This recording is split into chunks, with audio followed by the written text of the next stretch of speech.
So it's coming along. It's August, what, 15th?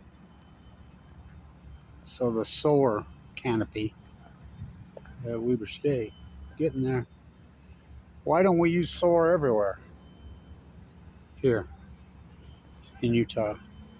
Because Warren Buffett, the dirtbag that is that stole our school business, owns Rocky Mountain Power, which he owns the coal plants. Not to mention, out of your bill called amps, we're handing money to NuScale for 10 years for small nuclear reactors that and Easter Bunny, Santa Claus, unicorns that don't even. Now we're giving money out of our bill to Bill Gates. Yes, you got it.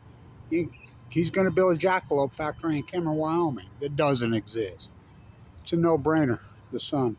If we could, there's a $16,000 fake because the grid, they say it's not fair. We got to pay for the grid for the nuclear industry that doesn't exist and the coal industry. They didn't build the fucking grid. The taxpayers, the federal taxpayers, build our fucking grid.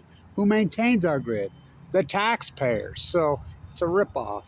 If they would go take that fee off and do the same thing that California's done. By the way, California producing 200% more solar a day than they can use. It's being blocked by states like Utah to come in. If they would take that fee off and allow us to, it's easy. We could solve the energy situation, climate change, all of it in the United States overnight. We have a grid. Allow Western United States, sunny solar places like Utah, like Arizona, like Nevada, to sell back into the grid. There were people in Las Vegas making $5,000–6,000 a month a few years ago on residential homes selling back into the grid. But they blocked it, said it's not fair to the coal industry, Warren Buffett's and Bill Gates' fucking teams of fucking lawyers. If they were allowed to, here in Utah, they're so Freudian money driven in Utah that if they allowed the grid to be monetized to where you could net meter, you could sell back in unlimited amounts, Utahns could sell back in unlimited amounts.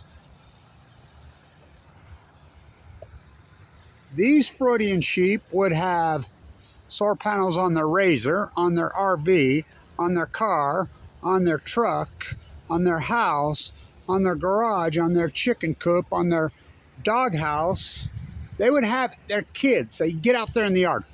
They would have, we need to have 3 or 4 more kids, honey. We're getting enough money. Get out there in the yard and strap that solar panel to your back. Now, Johnny, what's that cord coming out? Well, you're hooked to the grid. Get out there. It's a sunny day. Go play. Make sure you lean over. I mean, it's a no-brainer. It's an absolute fuck. I mean, it's cured overnight. California's proven it. California producing 200% more solar a day than they can use. They have nowhere to put it. John Coltrane Curtis right there told me, well, we got to let the free market set it. Okay, then let the free market fucking set it. So the next line he says, well, we got to keep coal open for at least another decade. And we got to have nuclear. I says, I thought you just said free market. Nuclear energy is the opposite of free market. Fuck. I mean, it's the biggest. By the way, which has ripped off more money than the United States taxpayer? NASA or the Nuclear Energy Crime Syndicate? The fuck does NASA do? Nothing. You know how many billions and trillions we fund to that? It's a no-brainer. It's a no-brainer. The sun shines here all day, every day. That's going to be solar. I wonder who they'll let hook into it. Not me. Never free. Kevin D. Never me. Why? Because at Weber State University, the #1 school of business when I was the Michael Jordan there, the Bill Russell, I did the Unforgiven. What's the Unforgiven? I said the F word, Fukushima. I took on the Nuclear Energy Crime Syndicate. So from first to worst, this school of business here. And they let Warren Buffett have it. They're in Triangle, corrupt as fuck. It's a no-brainer. Solar. Stay tuned.